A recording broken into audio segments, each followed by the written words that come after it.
Here are today's top stories. Floods hit Metro Manila and parts of the country as Tropical Depression Henry and a low-pressure area enhance the southwest monsoon. The Philippines and Malaysia pledged to work closely together to maintain peace and progress. Dengue-related deaths in Calabarzon increased by double the amount in the first half of the year. And Baguio residents plant trees to commemorate the 1990 killer quake by giving back to the environment. Good day, I'm Pia Rosas Marato. Welcome to the PNA Newsroom.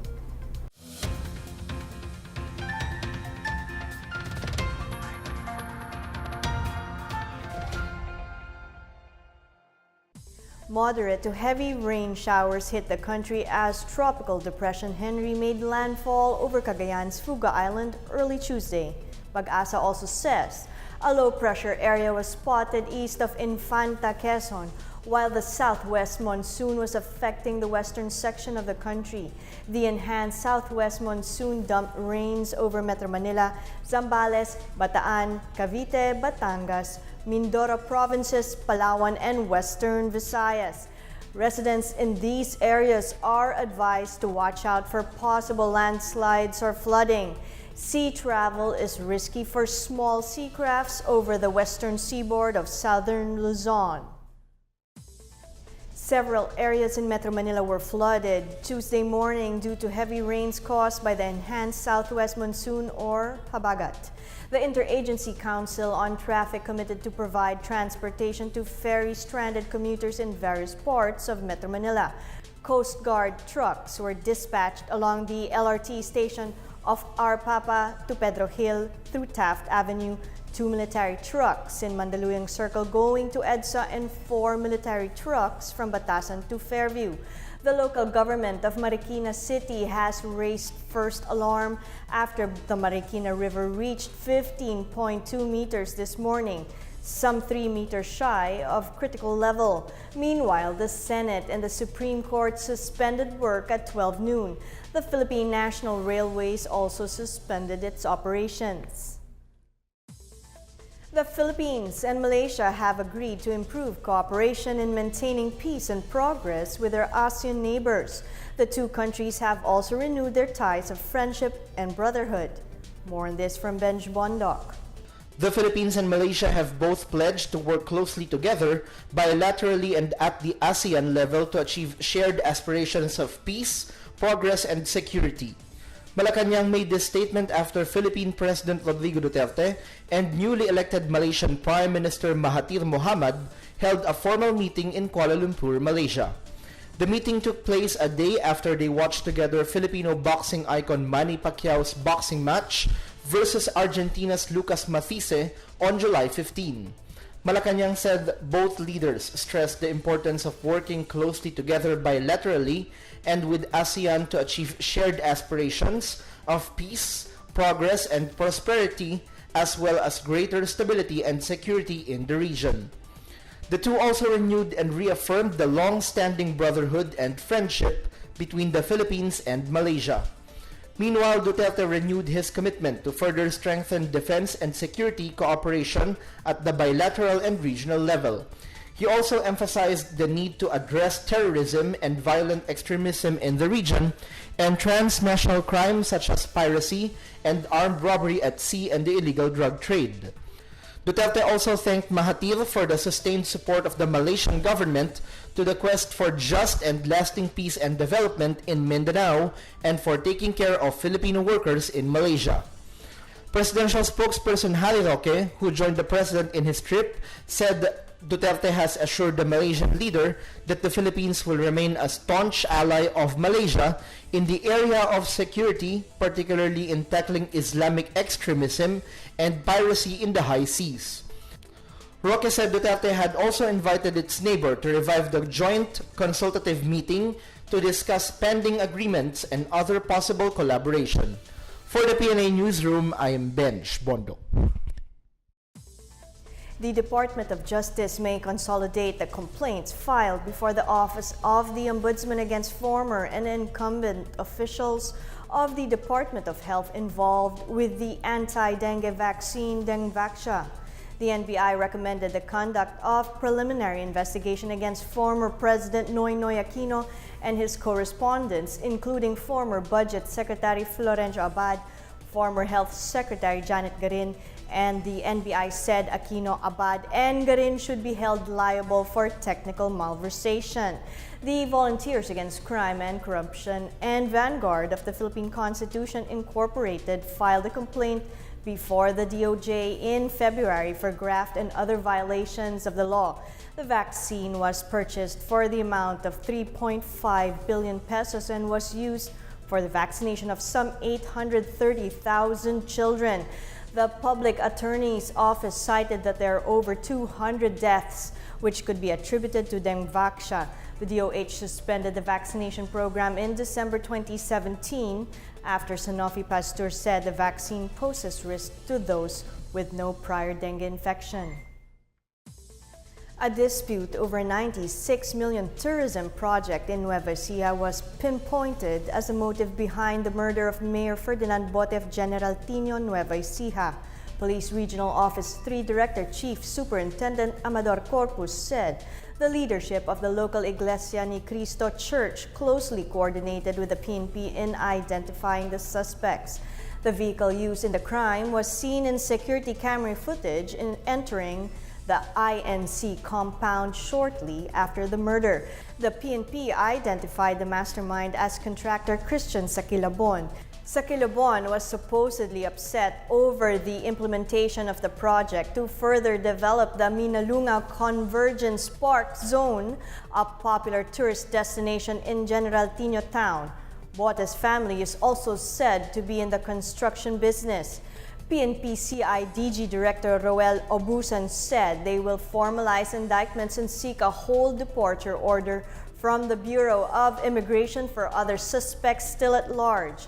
Two of the suspected gunmen, identified as Florencio Suarez and Roberto Gumatay, were arrested last week in Camarines Sur. Still to come, the Philippines seeks to discuss trade issues with the United Kingdom following its plans to exit the European Union next year. Dengue-related deaths in Calabarzon increased by twice the figure in the first half of the year. These and more when the PNA Newsroom continues.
Housing program for our farmers. Yan po ang isang programa natin. Ilan po sa mga magsasaka natin dito ang gusto ng bahay? Marami. Buti pa ang magsasaka magkakaroon ng bahay, samantalang yung mga empleyado ng Department of Agrarian Reform walang bahay. Parang hindi tama yun, ano po? Ha? Kaya ako, Bilang sekretaryo ng aming departamento, akin ding ipaglalaban na dapat kung ang magsasaka meron silang sariling bahay, ang mga empleyado ng Departamento ng Agrarian Reform dapat may bahay din. Ito po ang simula. As we embark on the second phase of the Agrarian Reform Program, ang sabi nga ng Pangulo, kung walang korupsyon, kung ang lahat ng programa at pera na para sa tao ay nakakarating sa ating mga mamamayan, hindi ganito kahirap ang ating pong bayan. Na hinihiling ng ating Pangulo, hinihiling ng ating Secretary, sana suportahan po natin ang laban sa korupsyon upang mas matulungan natin ang ating mga magsasaka.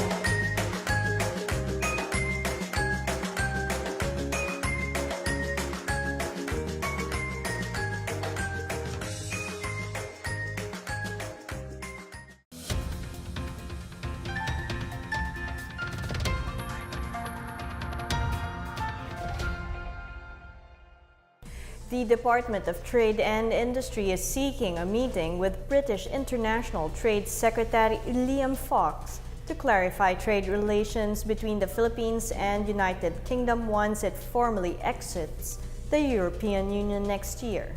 Trade and Industry Secretary Ramon Lopez says he met with British Ambassador Daniel Pruis to discuss the future of trade and investment between the Philippines and the UK. Last week, British Prime Minister Theresa May said the UK's exit from the EU bloc will be official by March 29, 2019. Philippine exporters have reportedly expressed fears that they may lose their zero tariff benefits in the UK brought by the EU Generalized Scheme of Preferences Plus. Meanwhile, Lopez and Pruis also discussed the visit here of Mark Field, MP of London and Westminster next month. The two officials also discussed the holding of a trade and investments roadshow in September. Lopez updated the British envoy about the Duterte administration's direction towards liberalizing the economy to mobilize competition and increase opportunities for micro, small, and medium enterprises. The country is one step closer to having a new telecommunications provider as a guideline set for the entry of the third player is set to be announced on Friday.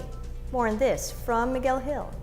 The Terms of Reference, or TOR, governing the entry of that elusive third player in the local telecommunications industry is set to be known on Friday. This after an interagency oversight committee finally concludes its deliberations on which of two proposed TORs will be applied. Acting Secretary Eliseo Rio Jr. of the Department of Information and Communications Technology said it seeks to name the third telco by October once the guidelines are approved. Telco industry stakeholders have preferred the proposed TOR of the DICT, which uses the highest committed level of service, or H clause, as criterion for the selection of a new major telco player during a public consultation conducted by the department last July 6. The DICT Secretary reiterated his opposition to an auction mode as it will force a new player to put up a huge amount to qualify for the bidding process. The Department of Finance is pushing for the auctioning of frequencies to select the third telco player. Under the guidelines, using the H-clause formula, the new telco will be selected on the following criteria: 40% for national population coverage, 20% for minimum average broadband speed, and 40% for annual capital and operating expenditure over a 5-year commitment period.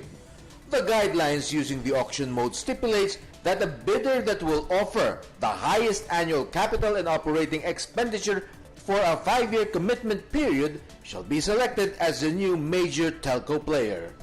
For the PNA Newsroom, I am Miguel Hill. The Philippines' journey towards becoming a first world country is further gaining ground as the Duterte administration pushes through with its ambitious infrastructure program. University of Asia and the Pacific co-founder and economist Dr. Bernardo Villegas says The Build, Build, Build program is light years ahead compared to past governments in terms of implementation of infrastructure. Villegas says it is more prudent for the government to focus on financing projects that do not have rate of return for itself per se, like farm-to-market roads, irrigation systems, and post-harvest facilities. He has urged to let the private sector build projects that can give a decent return, such as airports, toll roads, and railway systems. Villegas says with the resolve of the current administration to implement its massive infrastructure program, Filipinos can expect to see positive outputs in the next few years. He has, however, stressed that this determination to put up the necessary infrastructure should be continued by future administrations. The number of deaths in Calabarzon region due to dengue reportedly doubled during the first half of the year despite the administration of the controversial dengue vaccine. DOH Calabarzon Regional Director Eduardo Hanyaro says they have recorded 46 deaths in the first 6 months of the year compared to the 23 deaths recorded last year. The total number of dengue cases from January to June 30 this year was over 7,600. Hanyaro says the administration of dengue vaccine to prevent the spread of dengue apparently did not result in a reduction of dengue incidents. Meanwhile, Hanyaro shared with parents of dengue vaccine recipients the department's action plans and reminded them how to protect their children against dengue-carrying mosquitoes. He said they will prioritize screening of schools, misting, and spraying of areas where there are high numbers of dengue cases. Calabarzon is one of the regions where the school-based vaccination for dengue was rolled out by DOH in 2016. The number of deaths among dengue vaccine recipients in Calabarzon since 2016 have totaled to 46. A 35 million peso Center of Excellence building will soon be completed at the Laguna State Polytechnic University Lopez Quezon campus. Alona Party List Representative Ana Villaraza Suarez says this will be the venue for all graduation and academic activities of Lopez Town. The Quezon Party List representative was at the LSPU Lopez campus where she also distributed educational financial assistance to some 360 scholars. The financial assistance is to complement assistance to poor but deserving scholars besides the free tertiary education benefits from the LSPU. Lopez Municipal Mayor Rachel Ubana thanked Suarez and the provincial government through Governor David Suarez for the educational assistance and scholarship programs. The mayor also announced the amount of 10 million pesos from the provincial government for the construction of the initial 10 classroom building for the LSPU Lopez Quezon campus. Up next, the National Food Authority responds to complaints by consumers through their newly launched hotline. Baguio residents plant trees to commemorate the 1990 Luzon quake that devastated the city. The PNA Newsroom returns after these reminders.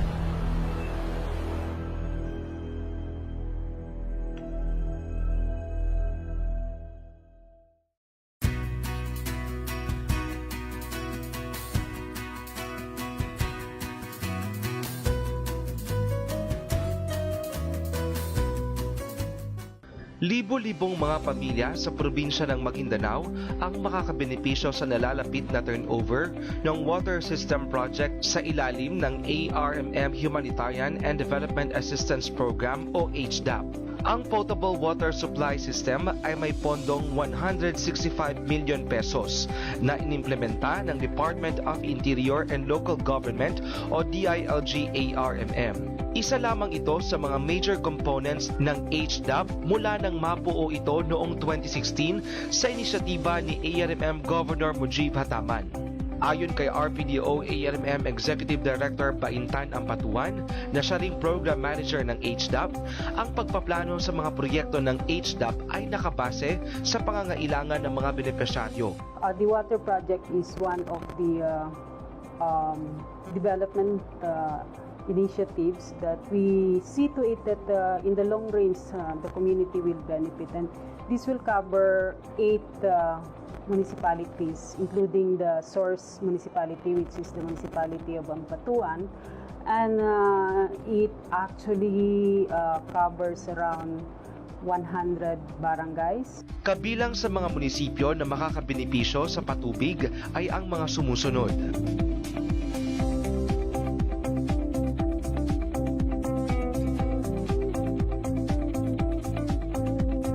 Dagdag pa ni Direktor Ampatuan, ang lokal na pamahalaan ang siyang mga ngasiwa sa pagpapatakbo ng proyekto.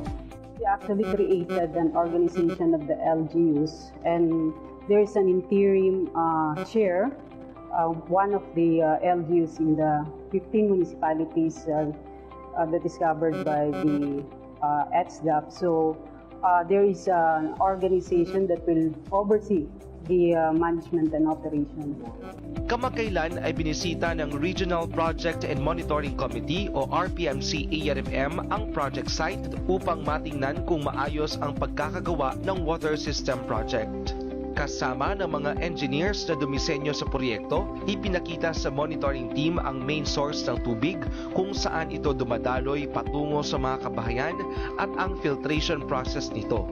Inaasahan ang full operation ng water system project ngayong buwan ng Hulyo. Samantala sa kaparehong araw ay binisita rin ng team ang ilang mga infra projects sa ilalim pa rin ng HDAP na na-turn over na sa mga LGUs. Ayon pa kay Direktor Ampatuan, mahalaga ang papel na ginagampanan ng RPMC sa pagsisiguro na maayos ang naging implementasyon ng mga proyekto ng ARMM. The monitoring really helps in ensuring that the projects are there. It's not a ghost project. Every now and then we see to it that there is a monitoring team that will visit each of the specific project. Mula sa Autonomous Region in Muslim Mindanao at Bureau of Public Information, ako si Mark Anthony Uy para sa The Working ARMM Government.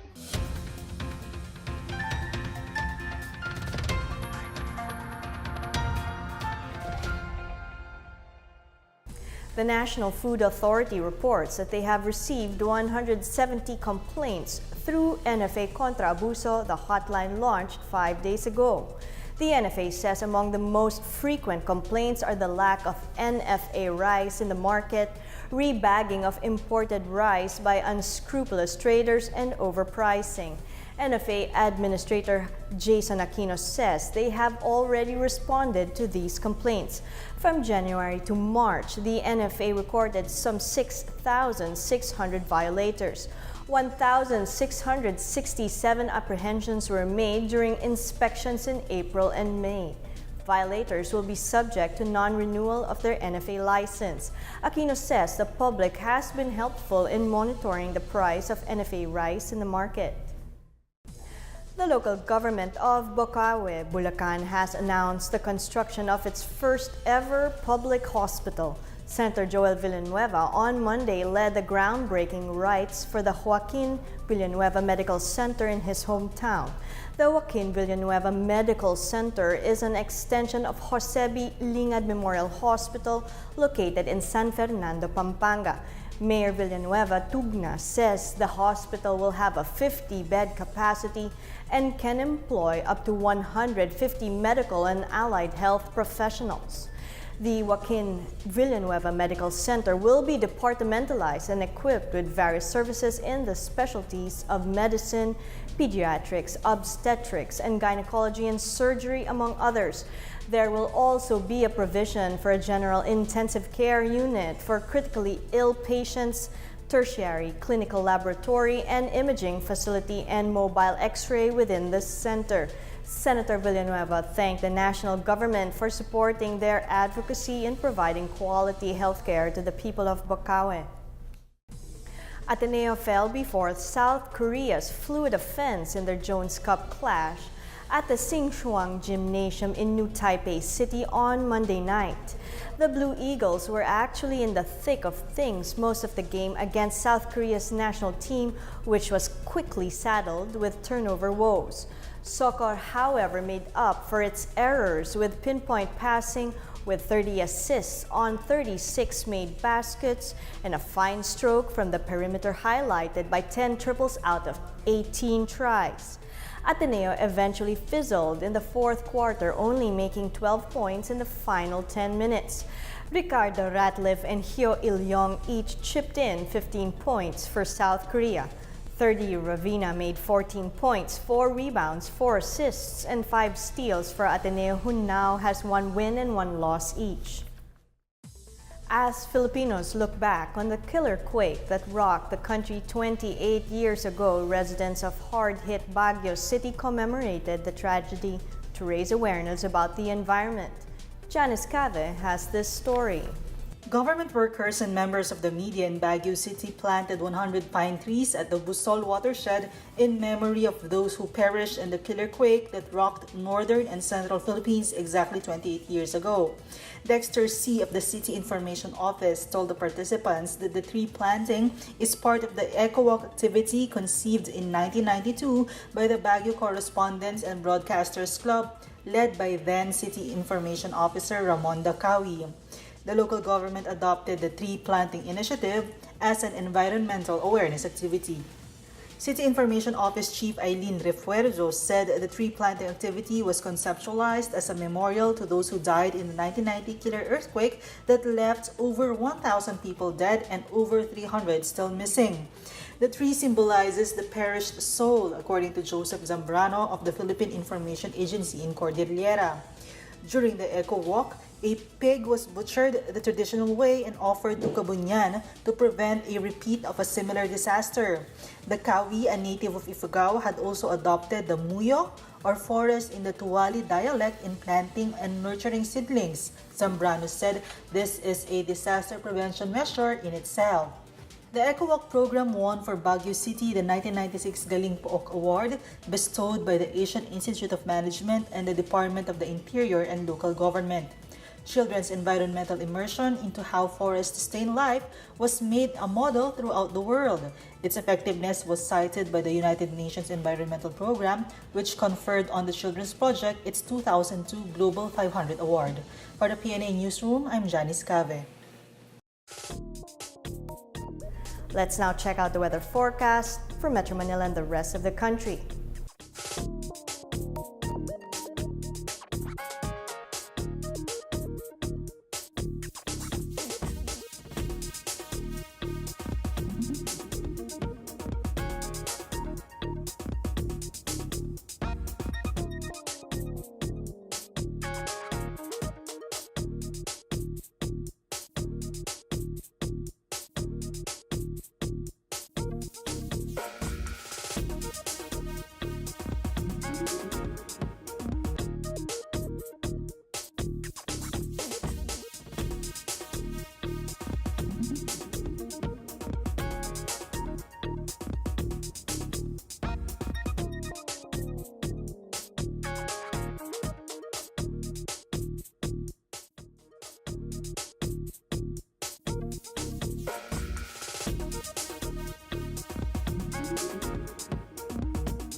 Let's take another look at today's top stories. Floods hit Metro Manila and parts of the country as Tropical Depression Henry and a low-pressure area enhances southwest monsoon. The Philippines and Malaysia pledged to work closely together to maintain peace and progress. Dengue-related deaths in Calabarzon increased by double the amount in the first half of the year, and Baguio residents plant trees to commemorate the 1990 killer quake by giving back to the environment. Thank you for watching another edition of the PNA Newsroom. To check out these and other stories, visit the PNA website or follow the Philippine News Agency on Facebook and Twitter. For more stories about the government and how it serves the Filipinos, look for these hashtags in all of our social media platforms and websites. And that's your daily dose of the latest news and information that you need to know from the PNA Newsroom. I'm Pia Rosas Morato. Good day.